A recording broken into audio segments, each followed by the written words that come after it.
Welcome to Tabernacle Talks, the podcast where we gather to explore the heart and soul of Collinsville Baptist Tabernacle. I'm your host, Pastor Gary Boyd, and I'm thrilled to have you join us for these insightful conversations. Each episode, Tabernacle Talks delves into stories, teachings, and experiences that shape our faith community. We bring you interviews and discussions with our fellow church members, leaders, and special guests who share a deep connection with the Collinsville Baptist Tabernacle. From the comfort of your homes, cars, or wherever you're listening, we invite you to embark on a journey of faith, discovery, and community. Together, we'll explore a wide range of topics that are of significance to our church family. We'll delve into Scripture, seeking wisdom and insight for our daily lives. We'll hear stories of transformation, faith journeys, and the powerful ways God is working in the lives of our fellow believers. In each episode, we'll also discuss practical ways we can live out our faith, serving our community and making a positive impact in the world around us. We hope to inspire and equip you to live a life filled with purpose and devotion. So, whether you're a longtime member of Collinsville Baptist Tabernacle or a new visitor seeking spiritual nourishment, Tabernacle Talks is here to encourage, uplift, and connect us all. Join us as we gather around the digital table, sharing stories, exploring the depths of our faith, and fostering a sense of togetherness that extends beyond the walls of our church. Get ready for engaging conversations, heartfelt moments, and a deeper understanding of what it means to be a part of Collinsville Baptist Tabernacle. Thank you for tuning in to Tabernacle Talks. Let's begin this extraordinary journey together. Today on the Tabernacle Talks podcast, we are joined by one of our church planners, Brother Aaron Hawn. Brother Aaron, thank you so much for joining us here today. Thank you. I'm excited to be here and talk with you this afternoon. Brother Aaron is the pastor of the Hilltop Baptist Church in Healdton, Oklahoma, and we've been supporting him as he and his family moved there to help revitalize a church that was really struggling. And that's going to be our topic for most of the day, is talking about revitalization and just some of your experience with how things are going there at Hilltop Baptist Church. Before we get started with our questions, how are things going at the church there in Healdton? Things are going well. You know, we just celebrated our 4th year there at Hilltop Baptist Church, and it's hard to believe it's been 4 years already. It's really flown by, but things are good. You know, I feel like we've been working to find a core. You know, it kind of was just us and another family, and we're kind of there, and so we kind of worked our way to a core. Now that we have it's a small core, but now it's a step we can take this core and grow it, you know. Amen. And so I feel like we finally have something to start from, in a sense. But it's been good. It's been, you know, there's challenges like anything, and small towns I've definitely learned a lot. It's different than most places, for sure. Yeah. But it's been a great journey so far. Well, 4 years. Congratulations. Thank you. I would imagine, you know, anytime an anniversary comes up, you kind of go back and you rehearse and think through how it all started. Could you share some of the story with us of how you became involved with the Hilltop Baptist Church? Mm-hmm. Yeah, you know, as I was thinking about it, even 4 years ago, it actually started our sending church, which is Tabernacle Baptist Church in Altus, Oklahoma. Pastor Aaron Hawn. He's kind of always had a desire to really plant churches in rural Oklahoma. Now, little did he know when the Lord gave him that vision that it would be revitalization of churches. But that's what it's taken place. And so, matter of fact, we're the 3rd church they've revitalized that were basically a full building. They had many of them had parsonages, but no pastor, and they were on the verge of basically selling their property and just closing their doors. And so Hilltop, it was once known as a missionary church, and so they contacted or Pastor Hawn knew of a member through church camp relationships, things like that. called them up to see how things were going and what they needed. And matter of fact, Brother Walker, he'll tell you the story. If you'd hear, he'd tell you the story. He remembers just praying all night, saying, they were praying to what to do and to sell the property, and they got a phone call from Pastor Hawn about the possibility of going under their leadership and kind of really starting over. Yeah. And so when that happened, I lived in Arizona at the time. I worked a full-time job, but I served there at a church plant there in Oro Valley, Arizona, under Pastor Alfred King. And I remember getting a phone call and calling about pastoring, and I first thought was no. I'm like and it's not. It wasn't because it was small town Healdton. It was more because pastoring. I was like, that's not for me. Youth pastor, not pastoring is. I don't think I can do that. And then as years went on, we went through a lot of just trials in life, and a matter of fact, I was preaching a message a few weeks ago, and I told our people, I said, sometimes the Lord puts you through a lot of trials to transform you and prepare you for something.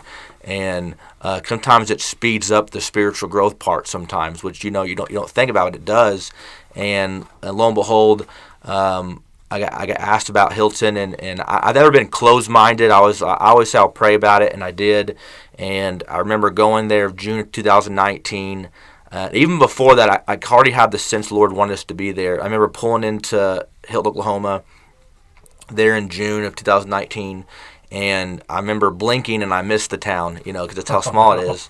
But I remember just walking in the doors and automatically knowing, Lord, this is where you want us to be. And that was my first interaction. I remember preaching that day. My brothers actually came down, met me there, and we were there for the service that morning, and just knew after the service and everything that this is where the Lord wanted us to be. And then later in September of 19, we moved down, and that's really kind of been the history. We've been there since then, and so Lord's grown us as a first pastorate, young pastor. Definitely learned a lot of things, and so in that. But I really do enjoy Healdton, Oklahoma, very much. Now, it sounds like from your testimony that your pastor, Pastor Hawn, who just happens to have the same last name as you, it's your dad, yes, that his example and his passion may have rubbed off on you a little bit. Yeah, absolutely. Because there's a lot of folks who don't feel that call to enter into a revitalization work. Yeah. Were there other things in your life leading up to taking on this mission that God used to prepare you for this? Yes, ever since I moved to Arizona, after Bible college, I had this plan in my mind that I'd be there for 2 years, just there to serve, and then I'd go be a youth pastor somewhere. And every time the 2 years would come up, or the first 2 years come up, nothing happened, and I kind of frustrated at that. But a lot of it was, I would say, lack of spiritual growth on my own part. Sometimes Bible college, you think you're the spiritualest person in the world, and then you have to be grown a little bit in that. And the Lord definitely did that in my life. And then another 2 years passed, so it's 4 years, and you're thinking, okay, this is what we're going to do something. No, and then.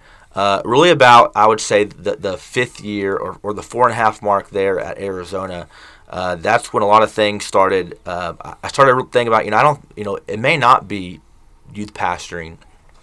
And I was at a church plant, and we moved there while they were in their 3rd year of their church plant.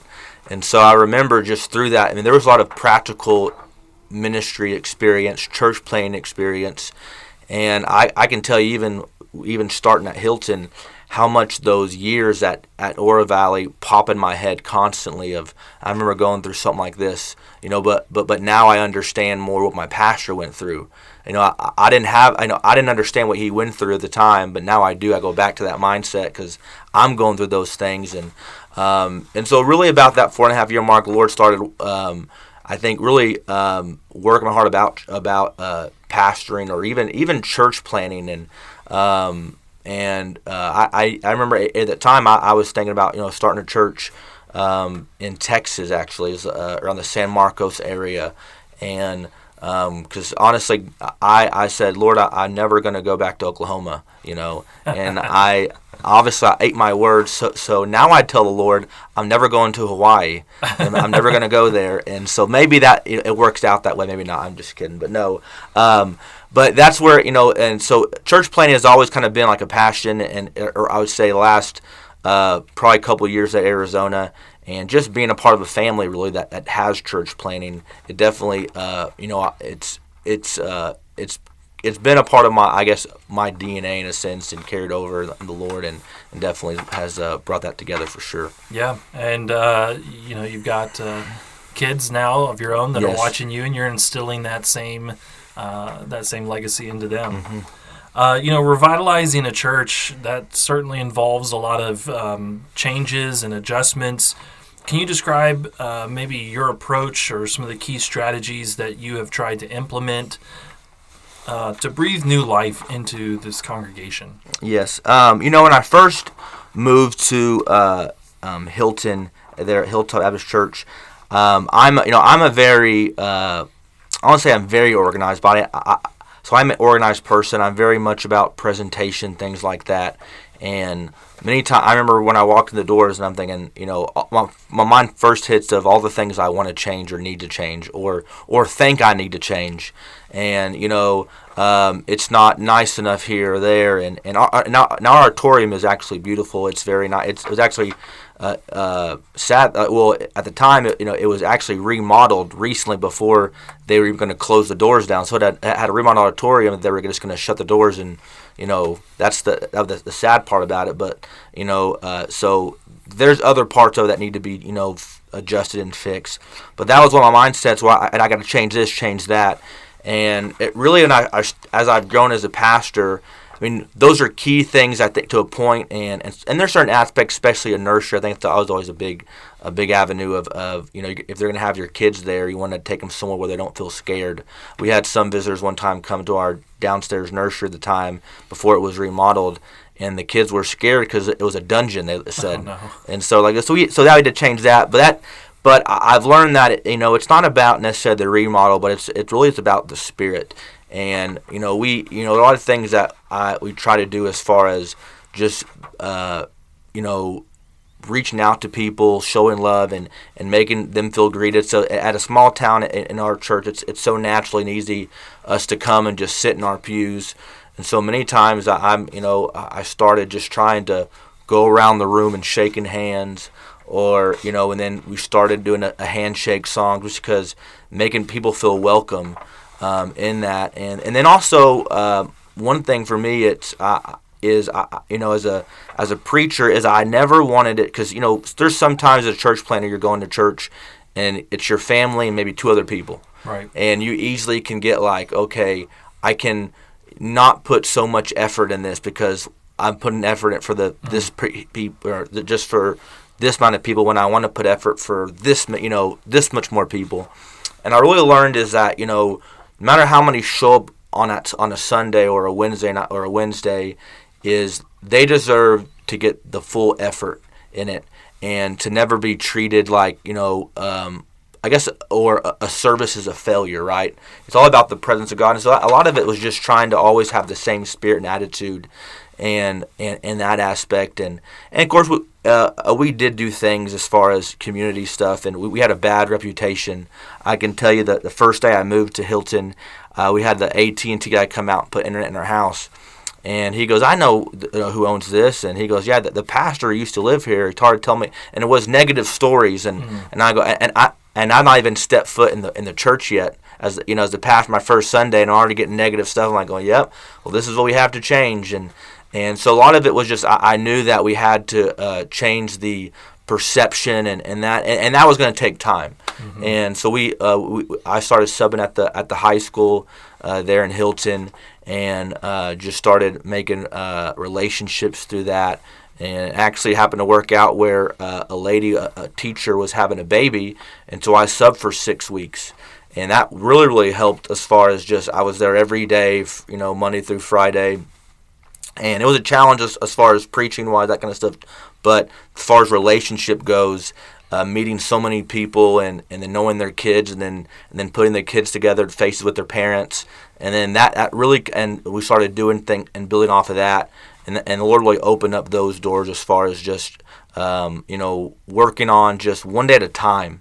And I think that's what sometimes you want to just fix the history in one setting, Right. but a lot of it's just inch by inch. Just people will see the difference of you if you just chip away at it, and that's kind of what we've been doing, little aspects of that. So, yeah, I really appreciate what you said about putting the effort into the services. I know that's something from the beginning here at the Baptist Tabernacle. Mm-hmm. I made a promise to the people, I'll put the same amount of effort into the Sunday night and Wednesday night services that I do the Sunday morning. Mm-hmm.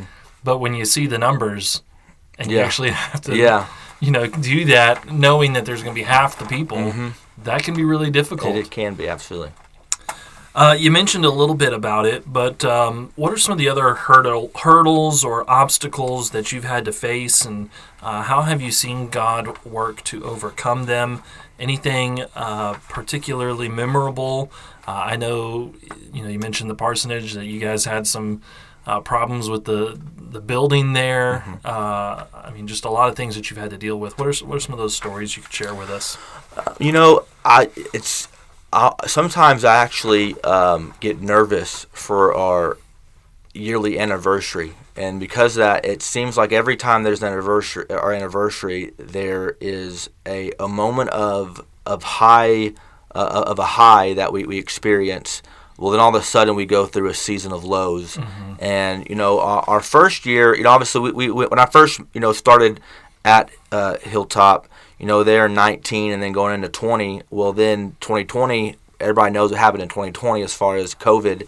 And so then you're asking yourself, man, you brought me here in the middle of COVID to start a church in a small town. Like, how is this going to work? And so that was a season. But then, after 2020, I think really in 2020, beginning of 2021, and almost Lord started really doing some just miraculous things as far as we had many souls saved. I think that year alone, I think there was we had 19 people get saved that year. Wow. And honestly, when I first moved to Healdton, one thought I put in my mind was 10 years.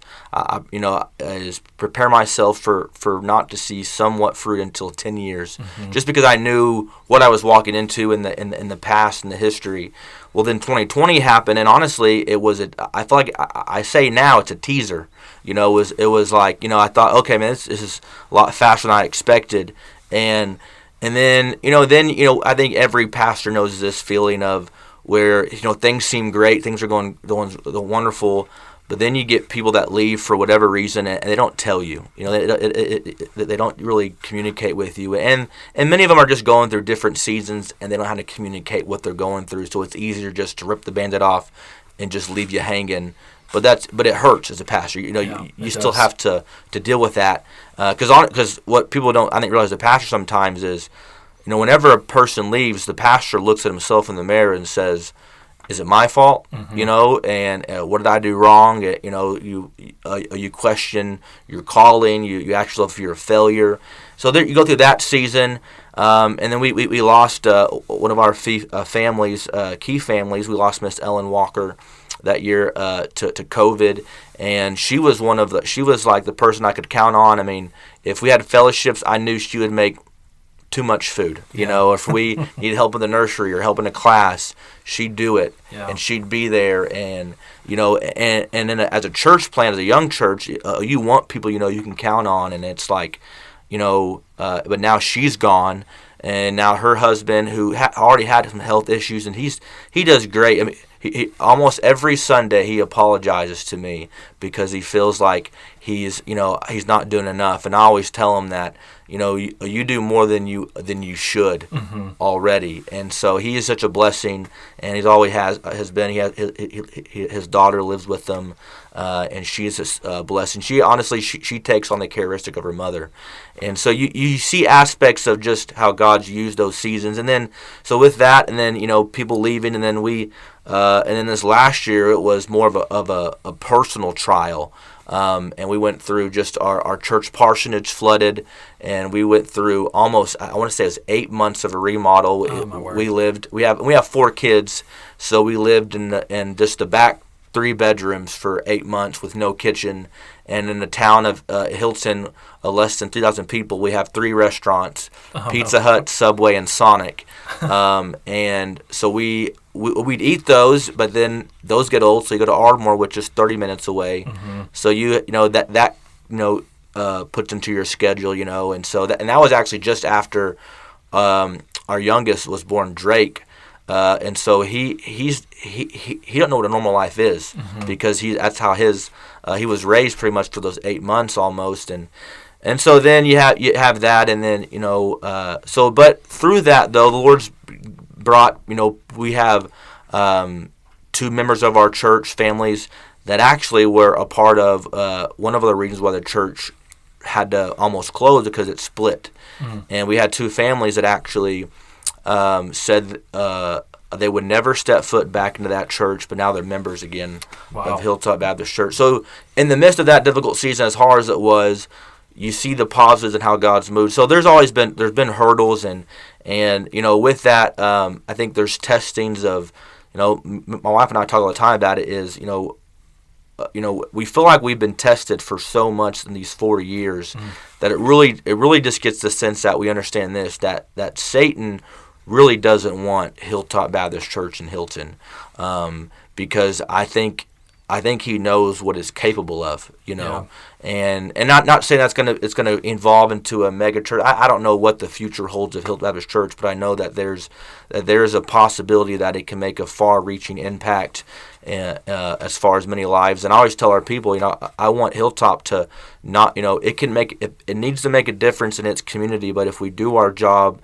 the way God has called us to do, it can make an impact even farther outside of our community. Like, this small town can affect many things around the world if we do our part. And so there's definitely been obstacles, and just, it's also relationships. People are still wondering how long they're going to stay. I mean, I've been there for 4 years, and this is amazing. I'm already one of the longest tenured pastors in Healdton in 4 years. There is 3 others who are before me, and they've been there for a lot longer than I have. But I am definitely the youngest pastor in Healdton, and people tell you, I actually have a member of our church, and he's just very transparent, honest individual. He tells me sometimes, like, I'm waiting for you to leave, because that's what he's used to. And because, young pastors use it as a stepping stone. Now, I don't know what the future holds, but that's a hurdle, in the sense of, that's the mindset that no one wants to stick it out and stay there.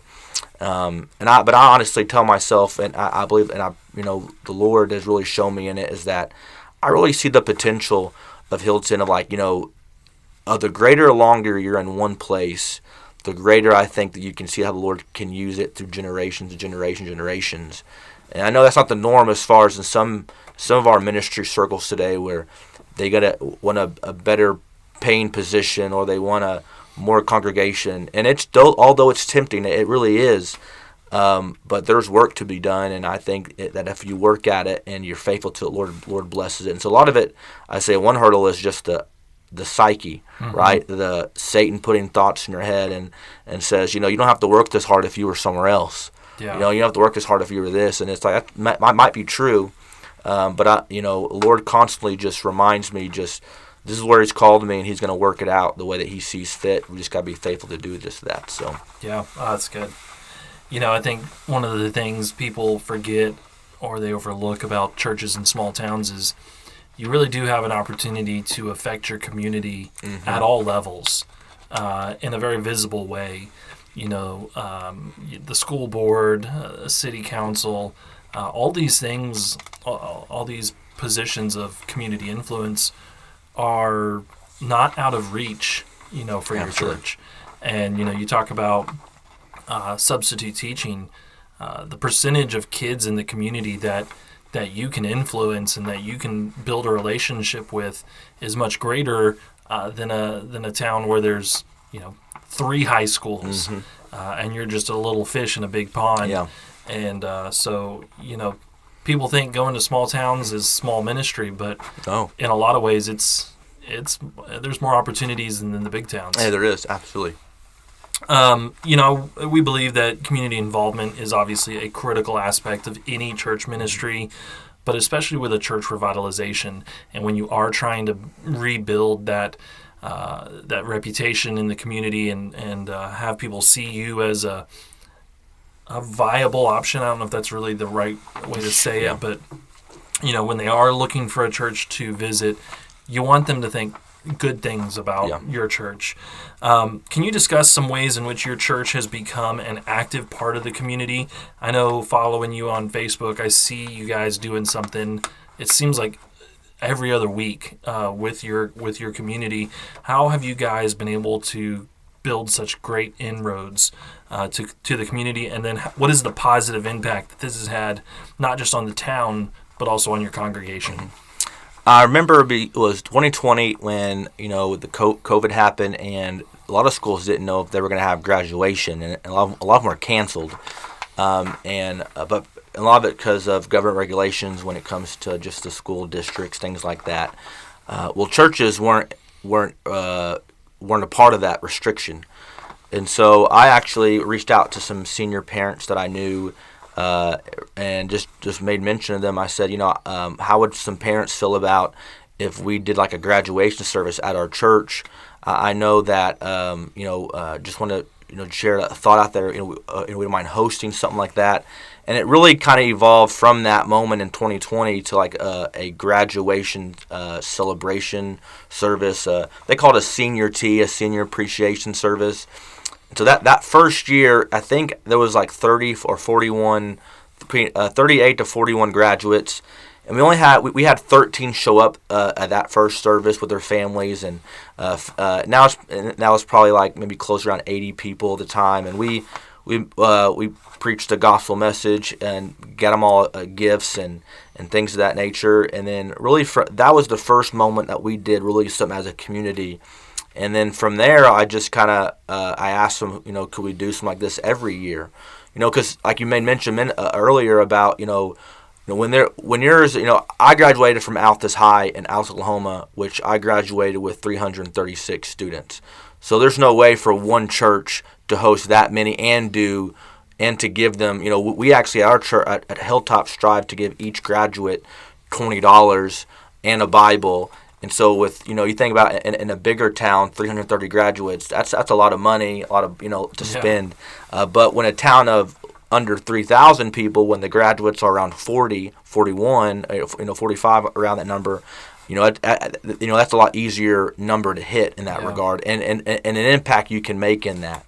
And so we reached out, said, could we do the next year? And then really from that year, it just really has grown, and it even we even combine it with they called it a baccalaureate, and we do the pledge of the Christian flag and things like that as well, and pledge of the Bible, and then we have special music and a special message, and so that really kind of built up, and then we actually fill our auditorium. I mean, it's probably 150 people in there, and it's every spring, and that really is one of our big services, and that's what and then we just do try to do some youth things, or have done youth things like services, whether we'll do a youth night and just invite kids in the community, or we try to be involved in any way that we can, and partner and helping with things and things of that nature. We've been doing team nights recently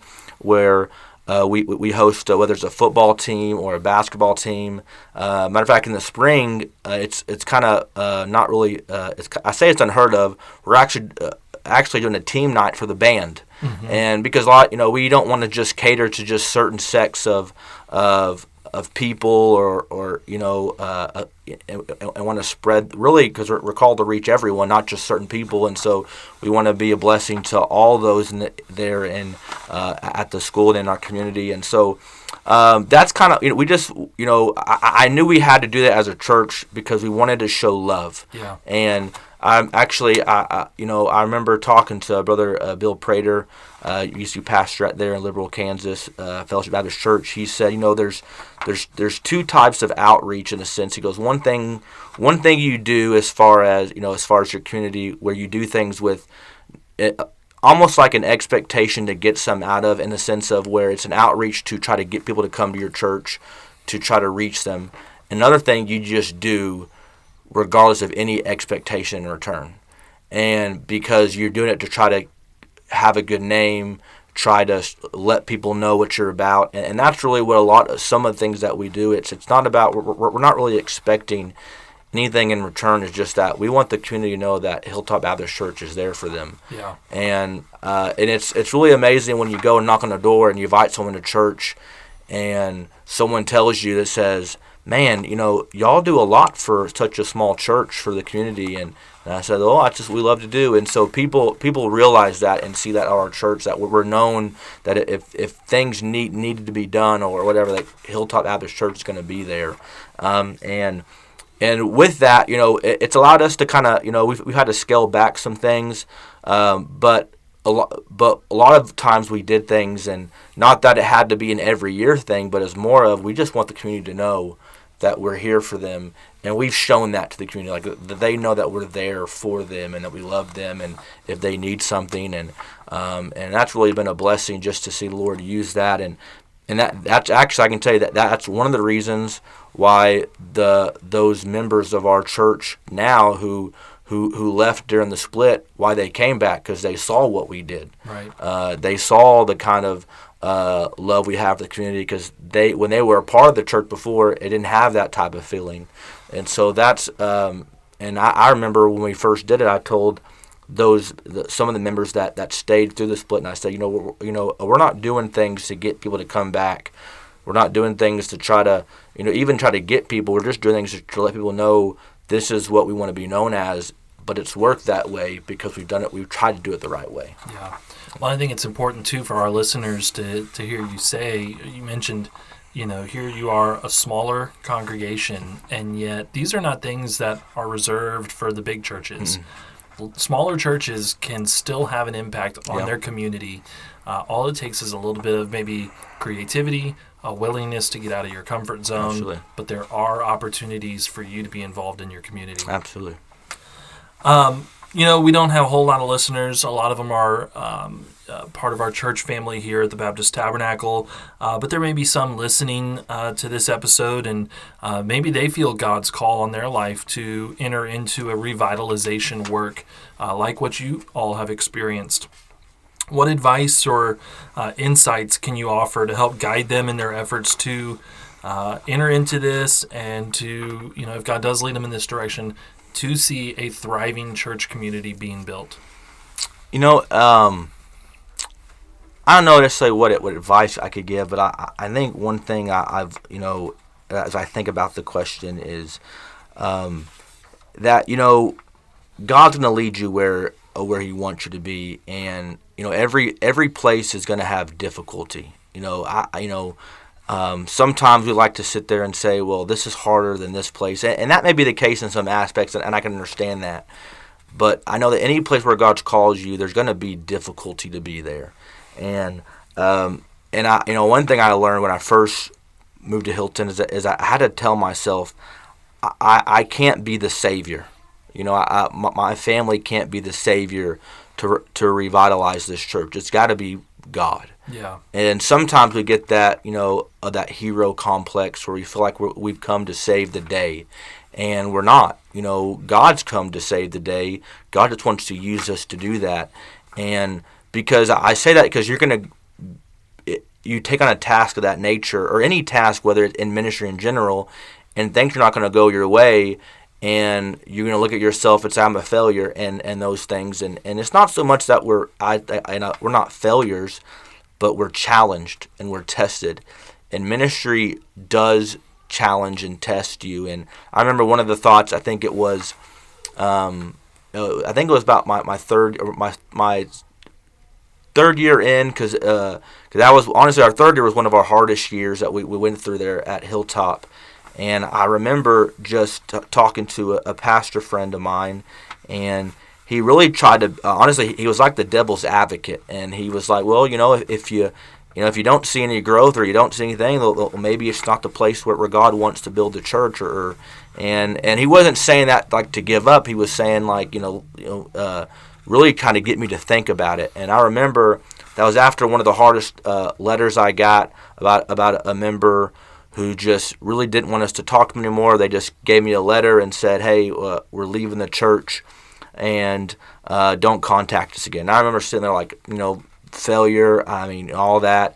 And then I remember telling the Lord, I said, Lord, if you want this church to be here, then I need to know, I need you to confirm that in that. And I remember, I think it was, we had actually a youth service a few days later on a Wednesday night. And that night there was, I'm confusing two services, but I know there was 7 young people that got saved. And that night, and it was like the confirmation. The Lord said, "Yeah, this is what I want a church here." Yeah. And so, really, the question that they evolved from that night was more of, "Are you going to quit?" Because that's the reality. Is this: you're either going to quit, or you're going to continue on and go through it. Because that's really what it is. If you leave the ministry, you're a quitter. That's just the reality of what it is. We can say all the reasons. Well, I went through this, went through that. Well, there's. The answer is still the same. It's a quitting mentality. But ministry is hard. Ministry is difficult, and I can say this: as difficult as even at times at Hilltop Baptist Church, I think actually I've seen. I tell people sometimes I've seen more fruit than Jeremiah has. And he was, and I would say he was a lot faithfuler than I was. Yeah. And he was, because we're not promised fruit at all. We're just called to go and obey and so in going to a work. I think you have to remove your expectation. Right. You have to remove what you think it's going to be and start to figure, hey, God, what do you want it to be? Yeah. And I've learned that a lot through this process, and is that I'm building the Lord's work. I'm not building my work. That's right. And it begins with I think a personal relationship each and every day. That continually gets tested, even in as a pastor. Your spiritual life is important, and when I say spiritual life, I'm not talking about your study preparation. That's totally separate than your personal walk with the Lord. Because again, anything in ministry, again, like I said, whether it's revitalization or whatever that God's called you to do in a community, it's going to be about your relationship with the Lord and how strong it is, because that strength in that relationship is what's going to get you through those seasons, and the expectation has got to be upon God. My life verse is Joshua 1:8, and this book of law shall not depart out of thy mouth. Thou shalt meditate therein day and night, for thou shalt make the way prosperous and have good success.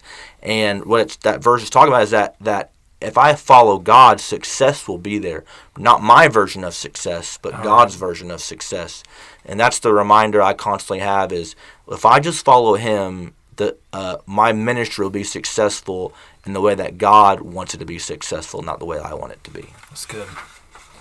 Brother Aaron, I sure do appreciate your willingness to come on and share some of these things with us today.